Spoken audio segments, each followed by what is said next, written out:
Welcome back to the campus of the Rochester Institute of Technology, where today we'll be using the Bruker D8 Advanced XRD system and navigating through the operation and analysis softwares. You will start by opening the XRD diffraction software. We actually don't have a password, so you can just click OK when you approach the screen. From here, you're going to want to make sure you are connected to the instrument, and you can just press Connect.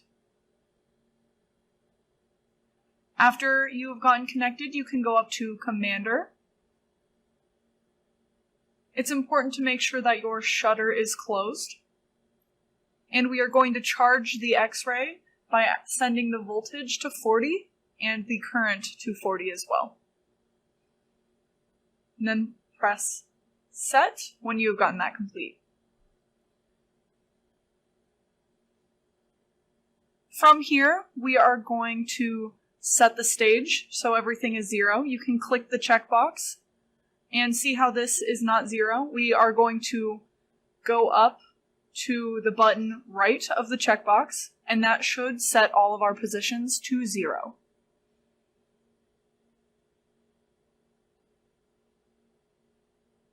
From here, we can load our sample and then go to Start Jobs. You're going to want to name your sample. Today we are going to be examining sugar.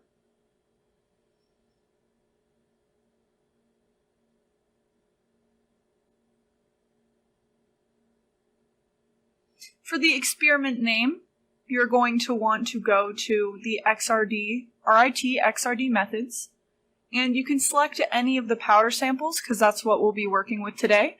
For this purpose, we will be using the 12-minute 5 to 60 degree run. And this is where you're going to be saving your results.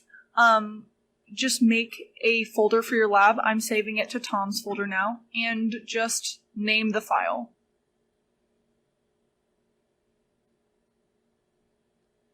So after you've done this, you are going to make sure in the top left corner that this run is validated, and then you can start the run.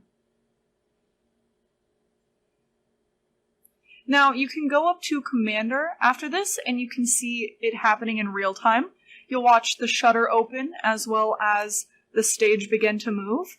For the purpose of this video, we are just going to let the results run, and we will talk to you after.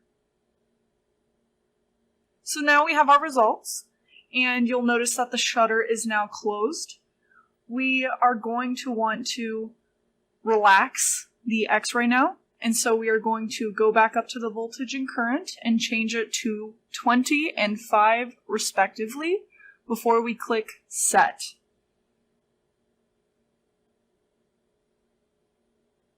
Now we are going to go to the evaluation software.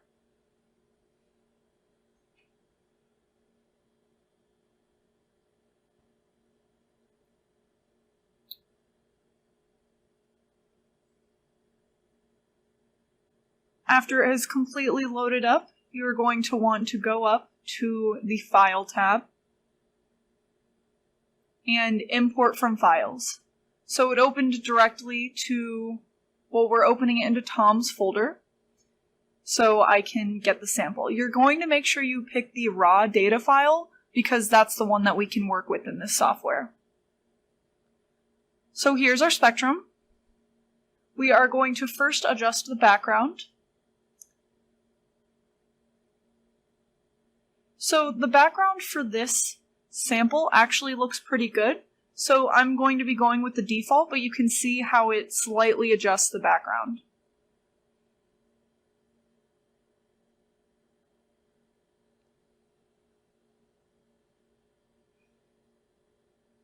From here, we are going to identify our major peaks.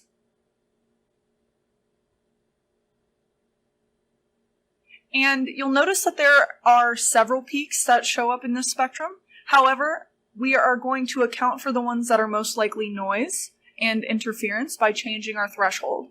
I'm going up to 10 for this, and you'll notice that it changes the number of peaks detected to about half of that before. From here, we can append this.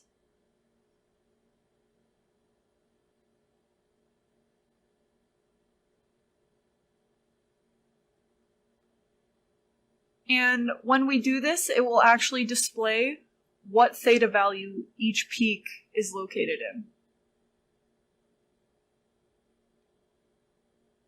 Now we are going to determine the crystallinity of the sample. You will scroll down to the crystallinity section and simply compute crystallinity.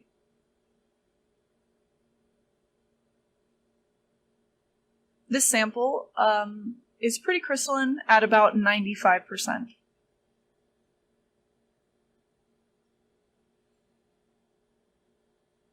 Which is around what we expected. Now we are actually going to be going into a literature database in order to see what other samples similar to this look like. This can be especially helpful in order to confirm the identity of your sample, or if you already know what it is, compare it to other samples of the same thing. Thank you for watching. If you have any further questions or are ready to schedule your in-person training, please contact Tom Alston at the given email.